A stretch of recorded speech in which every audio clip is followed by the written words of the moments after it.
Olá, sejam muito bem-vindos ao podcast Pins e Bugs. Eu sou a Luísa Amado e hoje terei a oportunidade de conduzir este episódio. Este podcast é um espaço onde queremos partilhar experiências, desafios e tudo que vamos aprendendo ao longo da jornada que é um doutoramento. O nosso objetivo é, portanto, criar uma conversa descontraída, informal, como se estivéssemos a falar entre amigos. No episódio de hoje temos dois estudantes de doutoramento de diferentes áreas. Temos o João Caseiro, que é estudante de doutoramento de Ciências de Educação, e Paulo Ferreira, que é um estudante de doutoramento em Direito. E sem mais demora, vamos então dar início à nossa conversa. João e Paulo, muito obrigada por terem aceito este convite e por estarem connosco neste episódio. E para começar, gostava que se apresentassem e nos falassem um bocadinho sobre a vossa investigação. E se calhar vamos começar pelo João, por favor. Também. Olá, obrigado também pelo evento. Acho que é um programa muito interessante, é uma iniciativa muito interessante para os doutorandos e não só, também para-nos a conhecer os nossos projetos, as nossas áreas. Depois não apresentar de certa forma, mas tenho 25 anos, aqui há alguns dados complementares. Sou licenciado em Ciências de Educação, esta é a minha extensão educacional, que é uma das áreas das Ciências de Educação, e estou neste momento a acabar o segundo ano. O primeiro, quando vou ser de investigação, em Ciências de Educação, e a minha linha de investigação acaba por ser a participação política em contexto escolar. Esse secundário, e eu arranjei outro termo que eu considero mais adequado, em língua com a literatura, que é a participação cidadã. Portanto, o que me leva a investigar esta área é o facto de Coimbra, infelizmente, não ser uma das áreas mais seguidas em investigação, em que chama-se Porto, mas acabou a ser um continente. Portanto, de resto, em termos de apresentação, não sei o que é que... Acho que está bem. Isto agora depois vou lançar alguns termos de reflexão ao chat. Mas obrigada por explicar um bocadinho, também para as pessoas perceberem mais ou menos o tipo de background que vocês têm, também portanto, o percurso que seguiram e assim. E acho que o teu tema é super interessante. E eu, pronto, agora não nos conheço previamente, acho graça porque assim que eu entrei, a conversa que estava a acontecer aqui era muito política, portanto acho que está muito bem. O tema parece bastante apaixonado sobre o tema. Pronto, pedi então ao Paulo para fazer um género de apresentação, podes também falar um bocadinho do teu percurso e o teu tema atual de investigação. Ok. Bem, antes de mais, agradecer a oportunidade de estar aqui entre amigos e pessoas novas. Eu não conhecia sou o Paulo Ferreira, não tenho 25 anos, tenho 4 anos, sou estudante de doutoramento em Direito, no Estúdio de Ciências Bioeconómicas, portanto tenho de Direito, sou mestre em Direito também pela Universidade de Coimbra, e a minha linha de investigação essencialmente prende-se com a natureza moeda do século XX. Ou seja, prende-se sobretudo com o conceito aí, o enquanto conceito, enquanto objeto, enquanto instrumento de poder, e com a Lisboa também enquanto artefacto. E, portanto, no fundo, este tema é interessante para mim, não me minha tese. Eu gosto muito desta, pensando em uma medida que chama Natural, porque eu acredito que a moeda é um produto humano. E então é muito interessante ver a introdução do conceito de moeda que está neste mundo de progressiva desmaterialização, em que a tactibilidade não é das coisas vai mudando a perceber o que é que, ou seja, é intransferável a tecnologia, não é? Nós estamos abandonariados com conteúdo, todas as palavras que podem vir isso. Há alguma confusão que se vai permitir em relação ao que é moeda e que não é moeda, mas a moeda sistema está muito bem. E portanto é nessa ótica, também muito na perspectiva de finanças públicas, economia política, que são as áreas de geração que tendo a analisar e do tema. Só um teste super interessante, porque eu venho da biologia e portanto para mim é super interessante. Ciências sociais. Mas nós, na minha o ramo da economia qual eu digo mais, da economia atravessa, em particular a economia comportamental, vai buscar muitos elementos à biologia, à sociologia, para explicar fenómenos, mas muitas vezes até da medicina, da saúde, da ideia do vírus, para o efeito de contágio nas crises financeiras, etc. Não, obrigada pelas vossas partilhas. Eu fico contente que o Paulo desvendou já o seu projeto, porque eu quando me apresentei pensei, será que eu já devia estar falando de investigação? Ainda bem, eu nunca tinha ouvido a falar sobre ele. E agora então estamos a falar sobre isso porque eu acho que tem meio coisa de ideias para isso. Mas sabemos. Esta iniciativa As moedas não têm muito. Exato. Então vou abrir já com uma pergunta que nós fazemos normalmente sempre a todos os convidados, que é mais sobre a parte pessoal, digamos, do que é fazer um doutoramento, que acho que é relevante. Pronto, para as pessoas empatizarem um bocadinho com a situação e perceber se os problemas são transversais a todos os doutoramentos ou não, ou como é que diferem. Então, gostava de perguntar quais é que são os maiores desafios que vocês enfrentam, ou já enfrentaram até agora, nos vossos doutoramentos. Podemos começar outra vez pelo João. E até podemos ir. Podem Até falar. porque, tanto quanto eu sei, apesar de serem ciências sociais, é diferente de fazer um doutoramento na Faculdade de Psicologia e de Ciências da Educação e na Faculdade de Direito. Sim, e a nossa experiência também é muito diferente, porque tu estás neste momento com bolsa de investigação e eu estou a tentar conciliar uma carreira profissional com uma carreira de investigação. Então E corrijo-me se eu estiver errado, em Direito é mais habitual esse tipo de compatibilidade, não é? Há muitos bolseiros. Muito poucos bolseiros. Nós temos Assim, que ter no uma meu coisa curso também há poucos, mas na faculdade já há mais, em ciências brutas do que na tua. Sim, naturalmente. E se calhar também os doutoramentos não começam logo, não sei se é tão habitual, por exemplo, a terminar o mestrado e começar logo um doutoramento. Dirias que é. Eu acho que é work in progress, ou seja, eu acho que hoje em dia já é uma coisa mais normal, porque também, entretanto, processa um fenómeno de democratização do acesso ao doutoramento, ou seja, há muito menos uma dimensão de elitização do terceiro ciclo, somos cada vez mais vistos como estudantes, que é uma coisa que acho que também olhamos para isso, mas é uma coisa que é importante, somos investigadores, também somos estudantes, e portanto cada vez mais, até por contingências naturais, há muito financiamento disso, não é? Cada vez mais somos tratados como um corpo funcional e portanto aí, um pouco como foi ao longo da história, com o 12º ano, com a licenciatura, com o mestrado, eu sinto que o doutoramento, até porque há metas europeias para isso, e tu também estás muito por dentro disso, cada vez mais tem sido muito grande e portanto eu hoje já vejo muitos colegas meus a fazer isso. E tentar conciliar com outras idades, tentar conciliar com outros projetos profissionais e pessoais, mas hoje noto isso. Quando terminei a licenciatura era uma aridez, é muito raro, só quem queria seguir logo para ensino e depois ao longo do tempo que foi mudando, e ainda bem, pelo menos noto isso. Em relação à questão que me fizeste, como é fazer doutoramento, eu quero desde já frustrar todas as tuas expectativas, isso é uma conversa séria. Porque eu não sei se já viste, mas deves ter visto, e tu também, o Duna 1 e o Duna 2. E portanto são 6 horas de aridez, mas com uma banda sonora maravilhosa. Isto é a melhor forma para mim de falar do doutoramento. Porquê? Porque há momentos que são necessariamente solidão, e que nós hoje temos estruturas que conseguem combater isso ainda bem, mas necessariamente solidão, porque é ir de nós para nós, não é? É nesse registro da nossa investigação.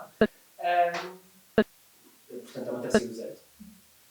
Mas quanto mais não seja fazê-lo pela música e pela fotografia da coisa, fazê-lo pela vocação da coisa, pelo sentido de perseverança da coisa também, sobretudo quando estás a tentar fazer o contexto de conciliar com a vida pessoal, com a vida profissional. Eu sei que tenho 34, mas ainda não tenho filhos, portanto estou só a falar do trabalho. E então nesse contexto torna-se uma profissão de fé, de certa forma, uma travessia de certa forma, mas que é profundamente compensadora. Profundamente compensadora pela própria experiência que fazemos, porque há um reconhecimento, eu sinto um reconhecimento, eu reconheço, quando falo, por exemplo, com o João, com um colega, sobre a sua investigação, há qualquer coisa que nós pomos no nosso trabalho que é visível first hand, e tu reconheces isso nos outros e reconheces o sistema em ti logo, e isso acaba por ser um combustível muito interessante. Eu falo mais. Eu vou começar por dizer que eu vi os 2 filmes, mas eu no segundo fiquei a meio, porque aquilo é realmente penoso. Eu espero que o doutoramento não seja igual. 50% de taxa de Não, nós tínhamos cá, não é? Eu acho que era isso. é 50? Sim, em alguns sítios. A minha era 70% da verdade. Depois é pensar sobre isso. E a taxa de conclusão é difícil de quantificar, porque há muita gente que tem inscritos e vais todos inscritos. Pode haver uma correlação da taxa de conclusão do Duna e da taxa de conclusão do Duna. Eu espero que eu não contribua diretamente para isso, porque eu não concluí o. Isso é um projeto de doutoramento para outra.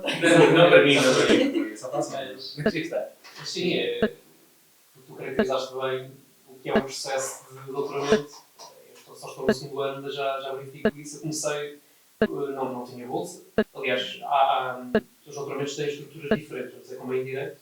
No meu, o primeiro ano é eletivo. Nós temos mercados curriculares, temos psicologia, vocês sabem. Em psicologia não é igual. Para entrar no doutoramento já é necessário apresentar um projeto de tese. Eu só tenho que apresentar o projeto de tese no final do primeiro ano. E defendo no final do primeiro ano, se for aprovado mais 14, posso fazer a minha investigação. E durante o primeiro ano eu tive de conciliar com outras atividades.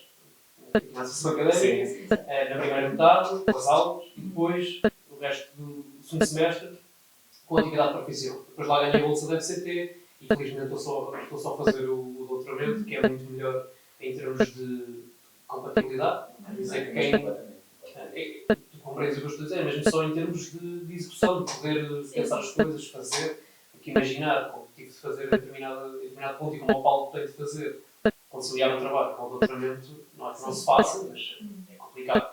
Na minha área, eu vejo que a maior parte dos meus colegas ainda é mais velho.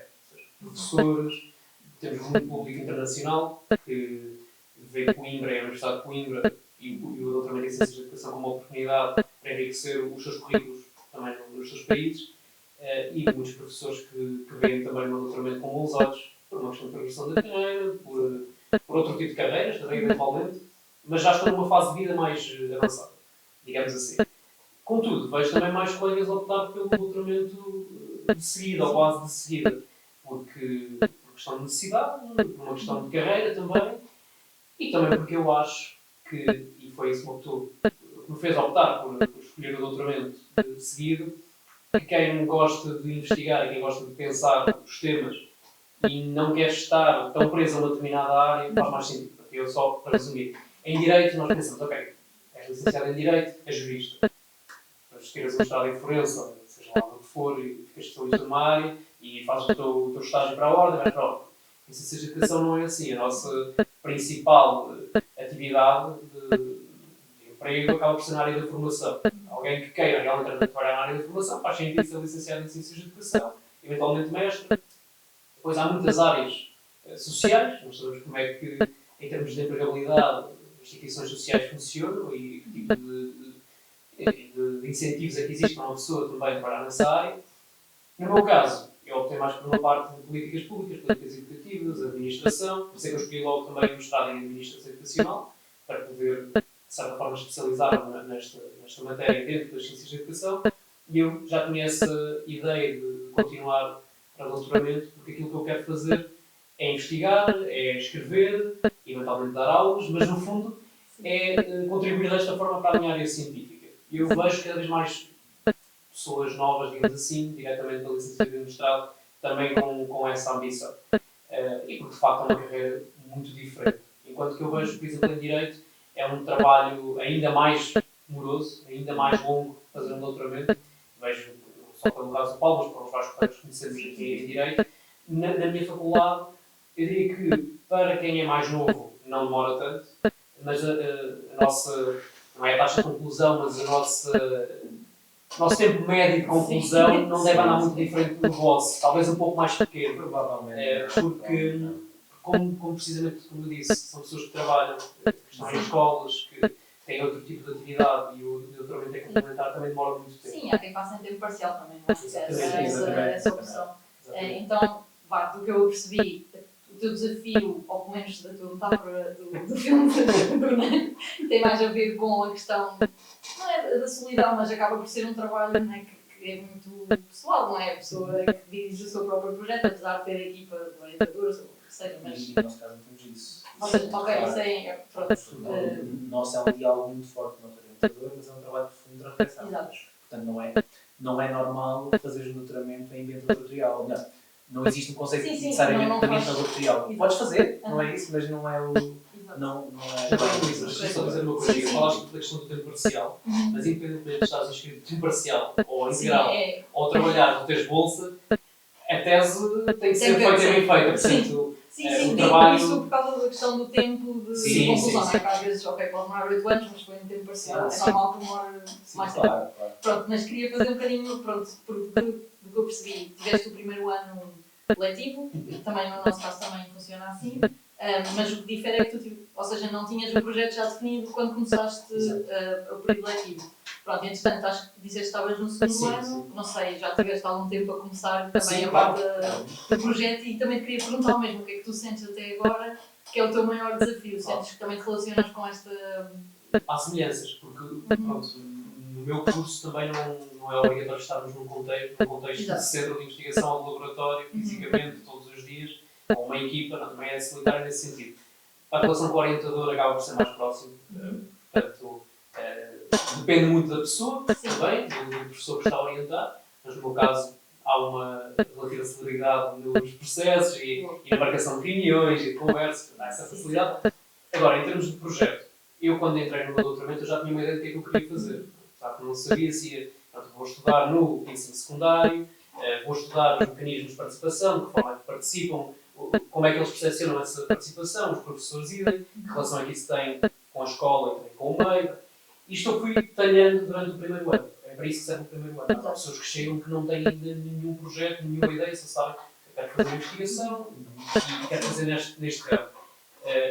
Eu quando tive que apresentar, apresentei em junho, defendi em junho o projeto de tese e eu também já me tinha candidatado à bolsa da ECP, portanto já tinha o projeto feito para as duas finalidades. E a partir de setembro, quando eu assino o contrato em setembro, porque não é assim que as coisas funcionam no projeto CT, mas eu a partir de setembro fiquei só a investigar, portanto eu desde setembro até agora estive só basicamente de volta da minha tese e a ler, a escrever artigos, e estou agora a começar também, eu já tenho um desenho metodológico, mas estou agora a começar a construir os instrumentos para fazer a recolha de dados. A minha investigação também vai ter uma parte fora do país, em Salamanca, portanto também estou a tentar realizar alguns contactos, perceber qual vai ser o enquadramento da minha permanência em Salamanca, quanto tempo é que vai ser, para poder fazer um estudo comparativo. Um caso português e um caso espanhol. Portanto, sim, já fiz bastante, mas ainda me falta muito. Eu já agora muitos problemas, mas às vezes nem vale a pena pensar nisso, só é ir fazendo para as coisas também aparecerem feitas, desde que tenhamos rigor no que estamos a fazer, é fundamental.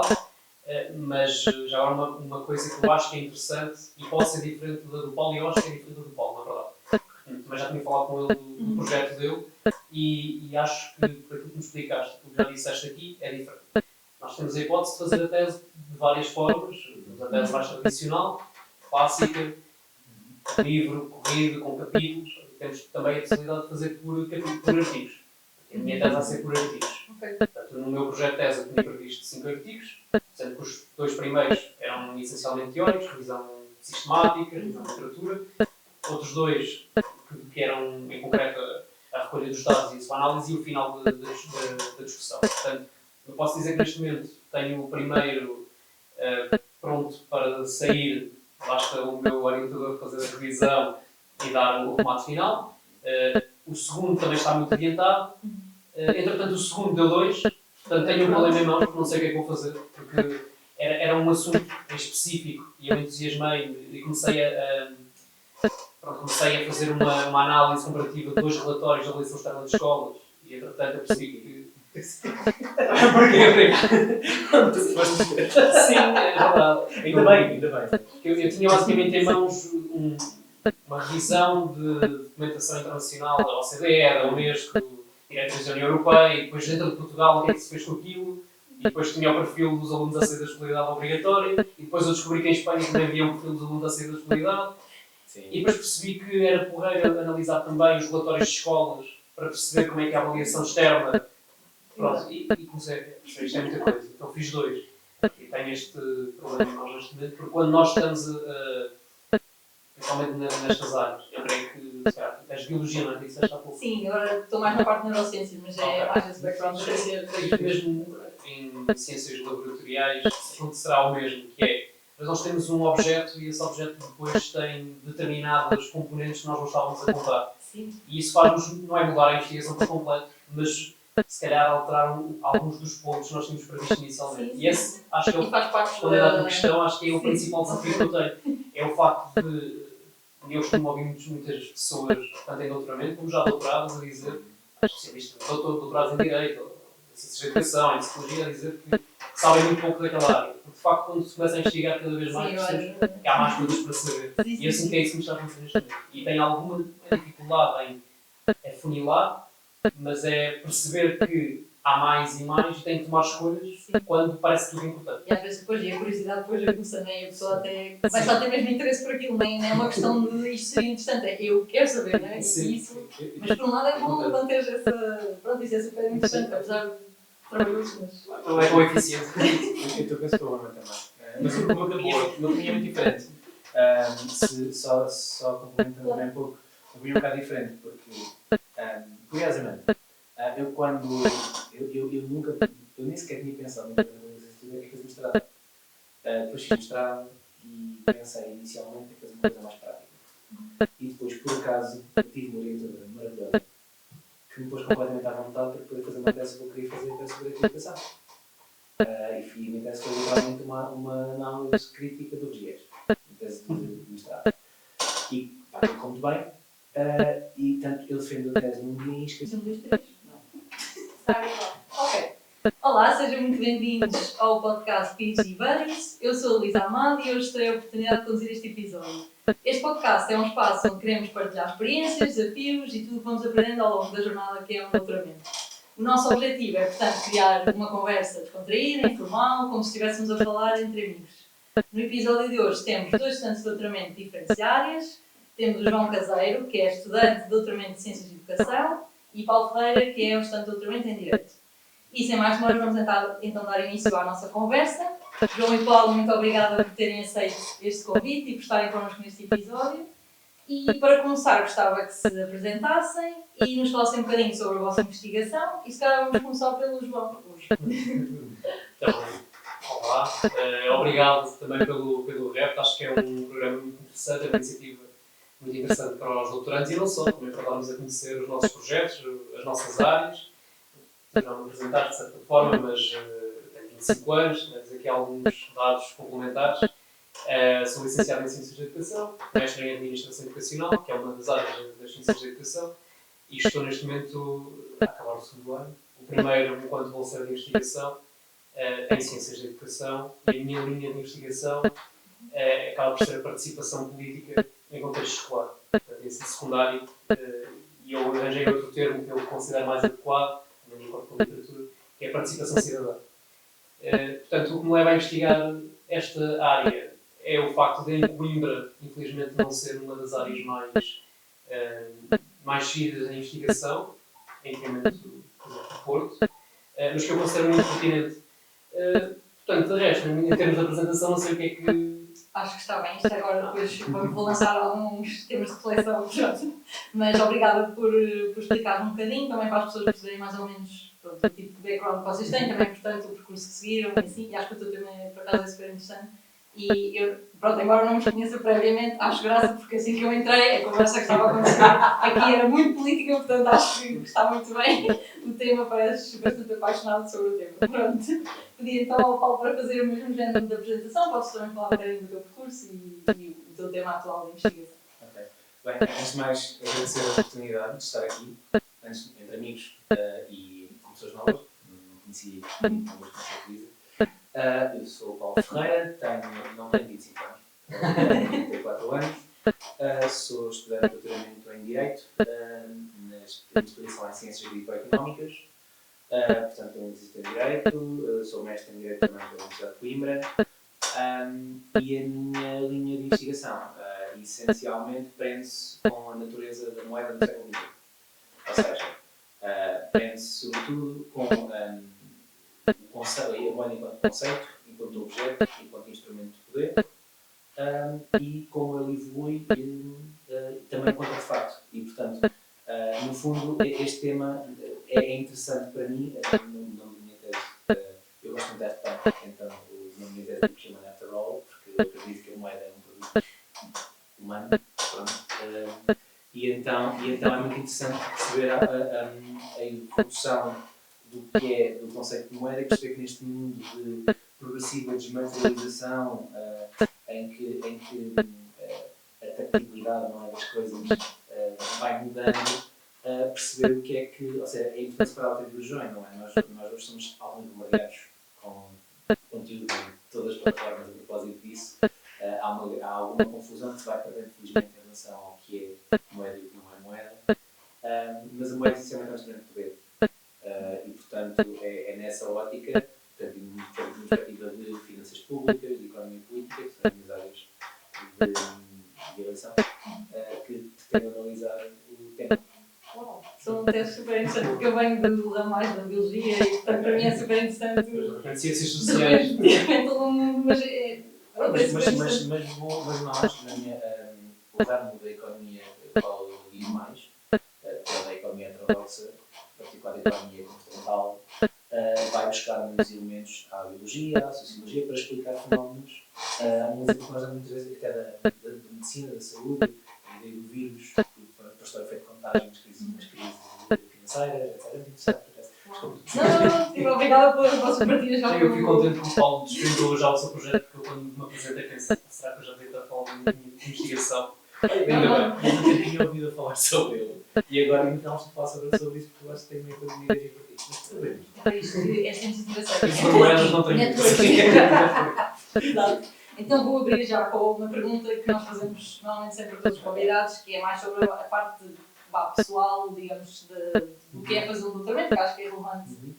Pronto, para as pessoas empatizarem um bocadinho com a situação e perceber se os problemas são transversais a todos os doutoramentos ou não, ou como é que diferem. Então, gostava de perguntar quais é que são os maiores desafios que vocês enfrentam, ou já enfrentaram até agora, nos vossos doutoramentos. Podemos começar. O tema tem consequências devastadores para das pessoas. Nós já estamos falando muito a passar, porque também temos meio de Santos para ouvir, certamente aí na parte do João. Mas há vários níveis. Primeiro é a parte da literacia anticipatória. Houve uma altura em que as pessoas de facto entendiam que criptoativos moeda. Houve estados que deram curso rural a criptomoedas para aquisições sem ver para um relatório. Isto é devastador. Falava-se para um relatório. No fundo, aquilo é de problemas. A interação que tivemos, criptoativos, esta parte, eles tendem uma era muito diferente de estar a investir em bolsa, só que sem um quadro regulatório altamente sólido sobre a mesma informação. E isto conduziu a grandes problemas. Muito além da exploração genérica há conceito de certificado for ultra driving mais pelos skills. E portanto, isto no fundo, e mais uma vez já faz sobre isto, e isto no fundo conduz-nos a problemas muito grandes. E quando essa moeda entra, quando isso é tratado como moeda e entra para contas públicos e entra para balanços que entra para não sei o que, toda a economia é protegida por aquilo. E portanto, nós estamos a falar chamar as boas políticas, compreender a natureza das coisas e compreender que as coisas não são nem deixam de ser. Foram, por exemplo, se foram outra, um dia serão outra, compreender que isto, que as nossas criações são necessariamente conseguidas. E isso é um grande problema para classe ideológico e teórico sobre esta matéria. Compreender que a coisa foi uma coisa um dia, foi outra no outro, como nós damos com a agilidade. Eu acho que é o passo fundamental que a CITIC ainda é que se valora na moeda como institutos ciclos como casamento, ou como a maioridade que vai necessariamente mudar à medida que nós somos um bocadinho mais maduros mais cedo, não é isso? Em algumas coisas, não seja tanto, que tem ser mais mas o que é com isto é, sim, a nível de construção jurídica, sim, o fundo é um sistema ou a arquitetura de que valores privilegiamos na nossa sociedade e como é que isto relativos vão precisar. E isso não é que se vai considerar postos, tantos valores e direitos, como é que fazemos isto sem que ninguém se elege? Sim, sim. É fundamental. Aí é que é uma interface que é hipofático e é estabelecer um consenso ou uma linha sólida de interpretação de uma matéria que está um bocadinho no éter e que é preciso dar-lhe forma e orientá-la para a produção daquilo que são os valores de uma comunidade historicamente atualizada, assim, em semana faz a nossa folhinha tem valores, enfim, portanto, tenha mais de ti, ativo para ir para o digo lá. Mas é importante é isso testamos com e depois já treinar é isso. God's help. E depois coisas com a mãozinha são muito distantes, que é, para mim, é uma lição prática. Só se faz da mão, tem instantes coisas, que é muito bem que é de São Nicolau. O que é que tu és? Serve para crescer, serve para desenvolver. Servem para capitalizar ou servem para um desenho e uma construção de uma societal que chega a todos, que dê todos de acordo com as suas possibilidades, ou seja, isso são elementos que são visões completamente bonitas do mundo, estão em vários campos, percebe? Historicamente eles estão para dar. Há quem acha que nem existe, como se marca para mim, tá? E portanto é muito por aí. Então é isso. É esse tipo que se pode contribuir para que a minha percepção serve esse tipo de coisas. Sim, porque acho que o teu tema é especialmente abstrato. Sim. Não é, quer dizer, ainda like, mas é mais comparado, por exemplo, com o teu, que agora também já te passo a palavra, é que é mais fácil de perceber o basta.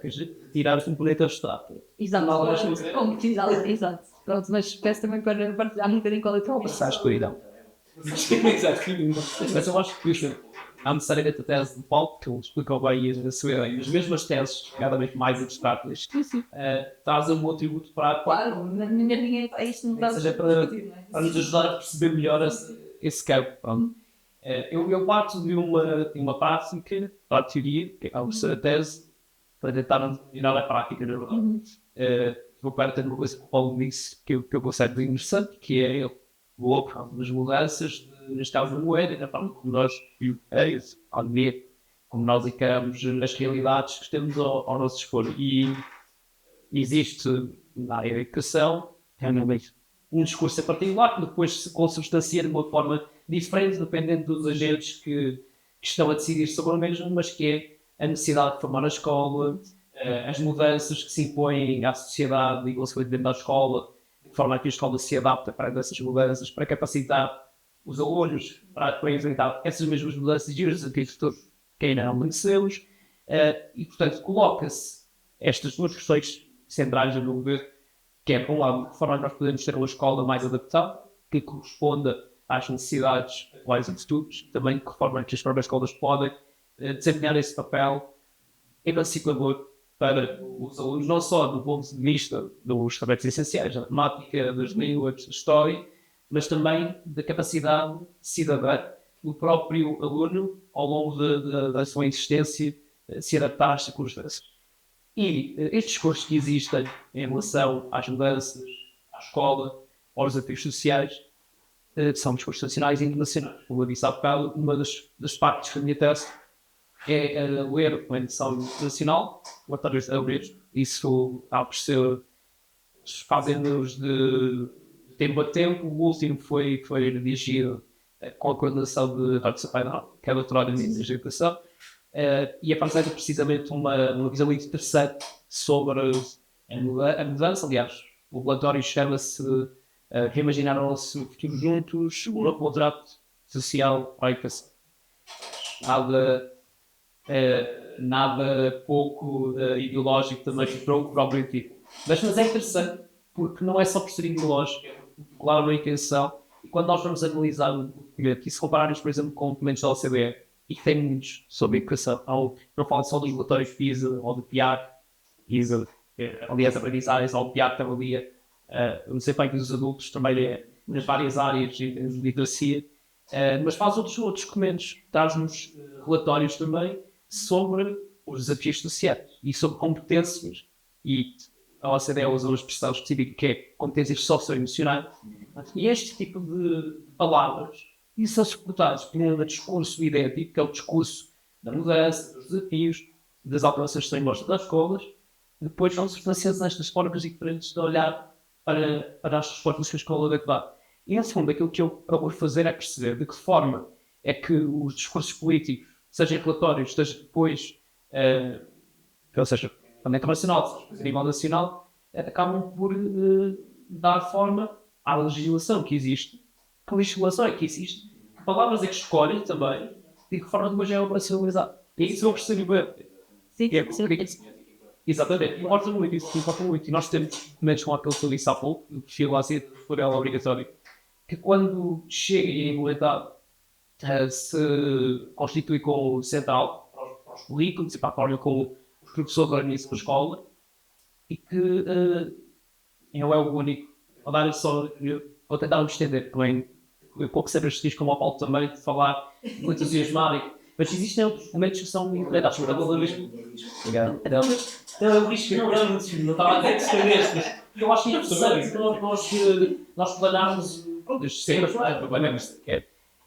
Da mesma forma que existe esta preocupação em relação, por exemplo, às competências, e estamos a falar de discursos que andam à volta da questão das competências, da cidadania, depois nós temos outras questões, que é a família e cidadania, está no centro da discussão sobre a escola, e vamos a questões como disciplinas concretas de cidadania, que está em Portugal, já é um discurso muito interessante, sim.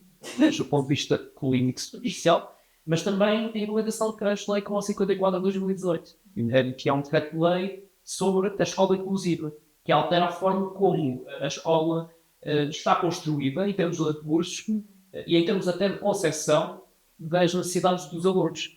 E quem diz este diz o 55 de 2018 e diz o perfil lá ser de escola obrigatória. E é importante perceber de onde é que eles vêm, qual é que é a sua origem e como é que eles se efetivam. E eu vou tentar perceber, depois, concreto nas escolas, como é que estes, e foi por isso que eu andei de volta dos relatórios de avaliação externa, que é uma forma, sem eu já fazer a investigação por mim, de ir ver aquilo que já é feito, como é que também é avaliado. Então, por isso que eu lá fui pesquisar como é que é tratado, como é que é avaliado, mas também depois, de que forma, em termos concretos, a participação social na escola, particularmente no ensino secundário, que é, e aqui o Paulo há pouco falou da questão da maioridade, a maioridade é aos 18 anos, e para a escola ensino, portanto, a última faixa, a última etapa escolar, antes do ensino superior, que não é obrigatório, antes de atingir a maioridade, é o ensino secundário. E é por isso que eu escolhi, em específico, o ensino secundário, para perceber de que forma é que participam, seja auxílios participativos, parlamentos dos jovens, associações de estudantes, enfim, as várias iniciativas que existem aqui, uma conta espanhol, e de que forma é que, só mesmo combinado, de que forma é que isso se dá, que impacto é que gera, e se isso depois tem alguma indicação no professor, porque independentemente da ensino secundário, Charles Paulo de Lunas, o Paulatino, o contexto português, ou o contexto espanhol, ou dentro de Portugal, e ao livro do Hospital que é de onde eu sou, ou de Lisboa, ou de Coimbra, ou sendo eles às retiros, seja o que for, e de cursos profissionais ou de cursos humanísticos, depois também há muitas diferenças que eu também fiz questão de estudar para a minha tese. Há diferenças também comportamentais e depois de carreira, também de acordo com essas coisas, parecem condicionados por outro tipo de fatores, já é outra discussão, mas importa existir uma base comum de cidadania a partir do momento em que atingem a maioria. Seja qual for o destino oficial de cada um deles, sejam eles depois formados. Depois vão exercer o direito ao voto também, acesso à educação e tal. Não quero destacar a intervenção de Paulo Freire ao livro do hospital. Queria só, eu esqueci de estudar depois vou referência, não, praticamente o exemplo que é o Beckens. Sim. E decisões são tomadas com base no Beckens, não é questão de saúde e educação. É isso. Eu, em that roadmap, é que acho que temos que começar a ser menos sérios de household. Portanto, é isso. Eu queria. Pronto, nós acho que já nesta parte falámos bastante. Obrigado. Desculpa. Parte, em geral, desde o início até agora, estávamos assim, não posso. Pronto, no vosso projeto de doutoramento, todas o impacto que as vossas áreas de estudo têm, como é que se materializam, e apesar de já estarmos aqui um bocadinho estendendo um bocadinho, eu acho que é importante terminar com um último tema de reflexão que tem a ver um pouco com, pronto, vocês falaram da vossa vida em termos do projeto de doutoramento, mas também ambos estão envolvidos na representação dos estudantes de doutoramento na Universidade de Coimbra. Eu acho que é super importante incluir-os, isto ainda no tempo do podcast, e gostava que explicassem um bocadinho para as pessoas que podem não estar tão a rodar com as cenas em casa, o que é o Conselho Geral e qual é a importância de nós termos representação do terceiro ciclo neste órgão, porque eu acho que mesmo as pessoas que estão em doutoramento não sabem exatamente que tipo de representação é que têm. Pronto, deixo isto no ar. E pronto, não é perceptível a todos os estudantes, nem aos estudantes de doutoramento, quanto mais aos outros mestrados. E como é que vem o papel do núcleo de estudantes de doutoramento no apoio aos colegas e na defesa dos seus interesses. E penso que vamos terminar a fechar com este tema. Eu gostaria de deixar o paquete para o geral e eu falar da parte pedagógica das faculdades, que é onde eu estou também, com isso não é pedagógico, é uma novidade. E posso falar também um bocadinho do Amaias contigo, se vai sou, não sei se me lembro, mas eu quase fui de mas estou lá, às vezes mais de desenhos, portanto, passa bom, não. Sim, e tu perguntas e bem, isso não muda só com o doutorado, mas com os doutoramentos, tendo em conta a qualidade de interesses, é normal que haja uma determinada afastamento e nós tentamos combater isso. E, portanto, acho que é muito pertinente esta questão. Também para que a quem isto chegar possa deixar a informação de que existe o conceito pedagógico das faculdades, as assembleias de faculdade, e o Paulo talvez para ti, temos a essa apresentação, ou seja, não. Isso é uma coisa por esta última, porque não é assim tão habitual no contexto nacional. O Paulo falou de que na tese de mestrado dele, o ano no GIES, portanto, o GIES continua atual, independentemente do ano em que tenhas feito a tese, em 2007, como ele sabe bem, do teu atual, e não há obrigatoriedade no GIES para a existência de um representante dos outros. Nem das funcionários, nem dos funcionários. Se já quiser, mas esta é a razão. E em Coimbra existe esta espécie de contingente eleitoral, onde os doutorandos se candidatam nesse mesmo espaço, e só os doutorandos votam para a pessoa que os vai representar. Eventualmente sou eu, e faço esse trabalho de representação dos doutorandos no órgão do governo da universidade, que além de eleger o reitor e ter a capacidade de destituir alguns documentos essenciais como contas e algumas outras coisas que têm algum peso na vida da comunidade, como a capina, ou como outras iniciativas que podem depois ter uma repercussão direta na vida dos estudantes, seja do doutoramento ou não, seja das infraestruturas e dos professores, porque a universidade não são só estudantes também. Mas nós temos essa representação e é isso que é uma questão de defesa dos nossos direitos, dos nossos interesses, daquilo que nós achamos que é melhor para a comunidade, mas também para a inclusão de doutorandos, que são investigadores de primeiro nível, neste espaço. É importante, a meu ver, que aquilo que a Universidade de Coimbra faz, também, isto é a minha opinião, devia ser obrigatoriedade para o doutorando, que é ter um contingente, porque a nossa, apesar de sermos estudantes de doutoramento também, e há ali da base de direitos comuns, onde não há devemos poder, existe uma especificidade no doutorando, não existe no estas sensibilidades que nós comportamos para a Bolsa Geral, enquanto doutorandos, eu creio que é fundamental também para uma boa fundação da universidade, da mesma forma que é importante existir estudantes de licenciatura de mestrado, professores, investigadores, etc. Em Coimbra existe também, e o Paulo a seguir, já que existe e bem, é praticamente um dos fundadores, foi criado um órgão que é o NEDU, que é o Terceiro Doutoramento da Universidade de Coimbra, que tem deixado sempre de uma forma independente ou Bolsa Geral, mas que acaba por apoiar a ação do Conselheiro Geral dos doutorandos.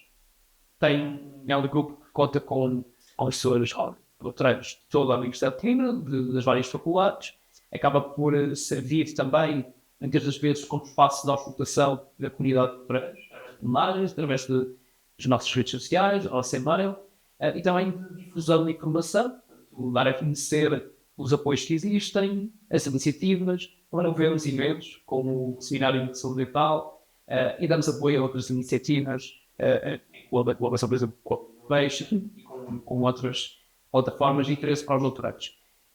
E na fundo, da forma como eu encaro o bastante de doutoramento e a apresentação da Bolsa Geral, além de existir esta complementariedade, é preciso de possuir um espaço, ou dois espaços, onde ter a unificação de exposição de problemas e, acima de tudo, de propor a resolução desses mesmos problemas. Seja em Conselho Geral, seja depois, juntamente ou até a nível nacional. Eu creio que essa representação tem que continuar a existir. Creio que o UNEDU tem feito um trabalho desde que existe, não de substituição a qualquer outra pessoa, também do ponto de vista estatutário, parece que uma coisa não imagina a outra. Mas é importante que dentro da nossa universidade, da mesma forma que no conceito geral existe esta apresentação, os doutorandos tenham esta plataforma e que saibam que em português, em inglês ou de qualquer outra forma que nós os possamos entender, há a possibilidade de expor os nossos problemas ou simplesmente até de conviver neste percurso solitário como nós dissemos. Sim, não, é super importante. E eu vou deixar só aqui um parênteses que eu deixei aquela observação no ar, mas é mais porque eu acho que nós, enquanto estamos doutoramento, temos também um bocado a responsabilidade de perceber, não sei o que é que existe para nós também. Às vezes as pessoas não se informam mais sobre o assunto e as opções existem. Pronto, há um sítio onde ir e as pessoas às vezes queixam-se muito, mas não sabem que essas estruturas já existem, simplesmente não formam. Por isso, deve ser sempre isso também, não é? Mas Não, muito bem, mas tiveste tanto porque eu sei o perfeito para dizer o answer. Lembro-se que há 3 meses atrás eu ter falado da ideia de nós agora temos sempre estudantes. E lembra-se falarmos há bocadinho que a semiótica importa. E então há aqui 2 dinâmicas que no contexto do seu ciclo já acontecem há muito tempo, uma delas, aliás, ambas, mas uma está a chegar agora aos 3 ciclos, a outra espero que não chegue. E são 2 dinâmicas muito diferentes. A primeira é que a globalização chegou à primeira festa do doutoramento, ou seja, o público, o corpo dos estudantes de doutoramento é profundamente mais diverso, até em termos percentuais, dos rotantes. É muito mais diverso do que a primeira ciclo e o segundo ciclo. Muitíssimo mais por definição.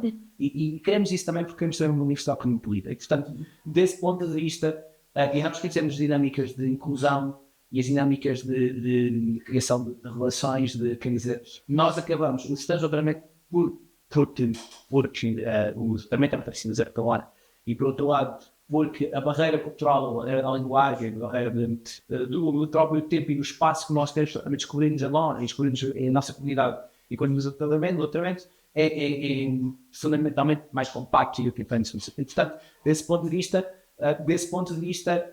essa globalização proporcionava a criação de pequenas aldeias e pequenas comunidades viradas sobre si mesmas, essencialmente indexá-las aos laboratórios ou indexá-las ao colega que às aulas, e com o vazio de representação necessariamente por os núcleos estudantes, do qual eu fiz parte também do meu, o Ilusão fez parte dele, parece que temos parte aqui do segundo andar, também naturalmente temos diferentes, também não se ninguém. E portanto, as funções e o público-alvo e a direção da mensagem, justo falando de uma dinâmica de recursos naturalmente escassos sempre, a direção da mensagem também é apontada por pontos diferentes, e portanto este público era um ponto que estava um bocadinho fora do espaço mediático da academia precisa. E portanto aqui, no espaço de comunicação da academia, isto manda abrir os problemas. Primeiro, o número de doutorandos continuava a descer, que significa um grupo de pessoas que estavam desligados em muito, não por culpa sua, mas por culpa das contingências da própria vida da instituição. Nós temos uma dinâmica auto-governo muito forte e bem-vinda, profissionalmente, legalmente. O gesto é muito feito, mas também reforça a dinâmica auto-governo das universidades. Certo, não queria reforçar mais sobre isso, não? Mas, essencialmente, esse vetor, ok. E ao mesmo tempo, e isto é porque é interessante ter um meio doutor, e ao mesmo tempo, a investigação em Portugal é uma coleta de precariado. Felizmente, o acesso, ingresso e a frustração de ciência superior ainda não é popular. Temos social, porque nós temos as diferentes, não tem a mesma dinâmica de precariado sem a investigação. E, portanto, é diferente sermos investigadores de ser estudantes e ser estudantes e investigadores sobre as diferentes. E, portanto, há uma obrigação natural das instituições para os estudantes a nível pedagógico que não se sentia que houvesse necessariamente no plano institucional milhões de investigadores. Necessariamente não havia. Certamente não havia. Portanto, neste momento, nós temos, isto é cultural, não é? Você é cultural. E portanto, nós neste momento temos uma coisa maravilhosa, a meu ver, nós somos pedidas nisso.